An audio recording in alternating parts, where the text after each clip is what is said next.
Welcome back, ladies and gentlemen. Time now for the nation's sharpest opinion. Putin has said that this war may go beyond the Middle East.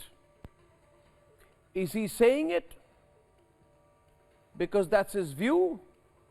Is he saying it because that's his expectation? Or is he saying it because that is his earnest hope?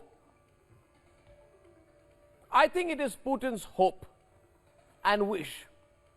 According to Chinese media reports, China's PLA has deployed 6 warships as part of its naval escort task force. It's been reported that they have departed from Muscat to an undisclosed location. And the United States has deployed its most advanced aircraft carrier in the region.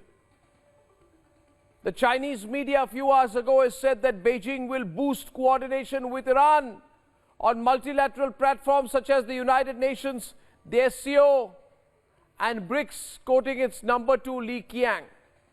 And this happened after talks with the Iranian vice president. Ladies and gentlemen, I am narrating to you these developments so that the sequence is not lost on us. So that you don't go by the constant deliberate misreporting of the BBC and the obvious bias of propaganda outfits like Al Jazeera.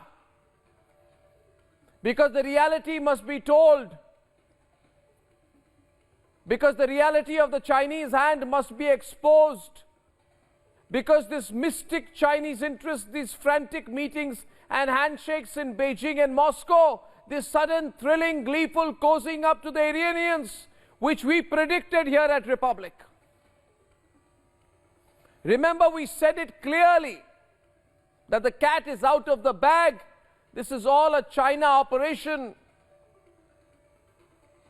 I said it last week clearly. I couldn't have been clearer than that when I said that, ladies and gentlemen, this is a desperate Chinese move threatened by the India, Middle East, Europe corridor, which will forever have a huge and terrible impact on the failing Belt and Road Initiative.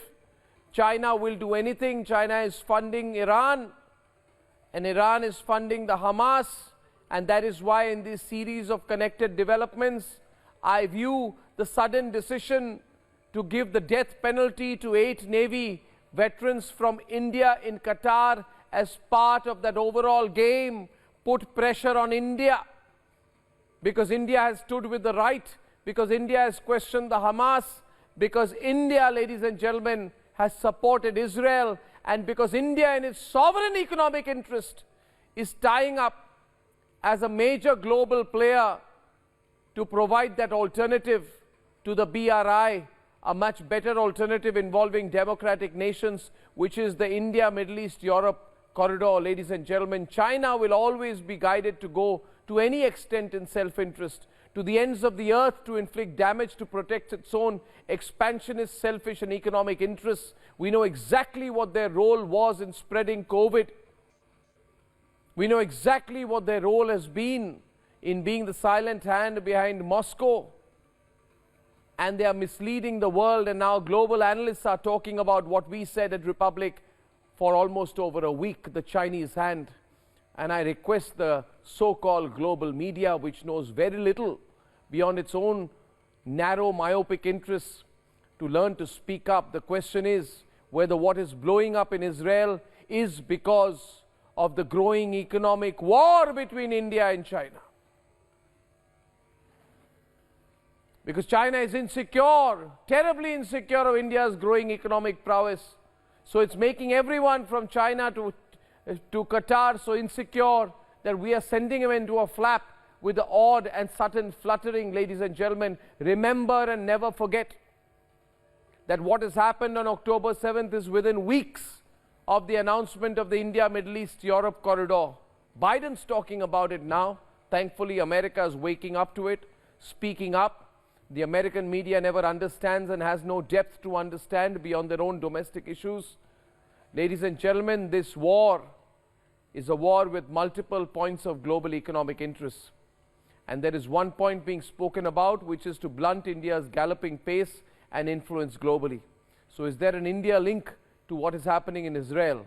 It is a question on many minds. The developments from the crew on the ground first, and then we'll debate.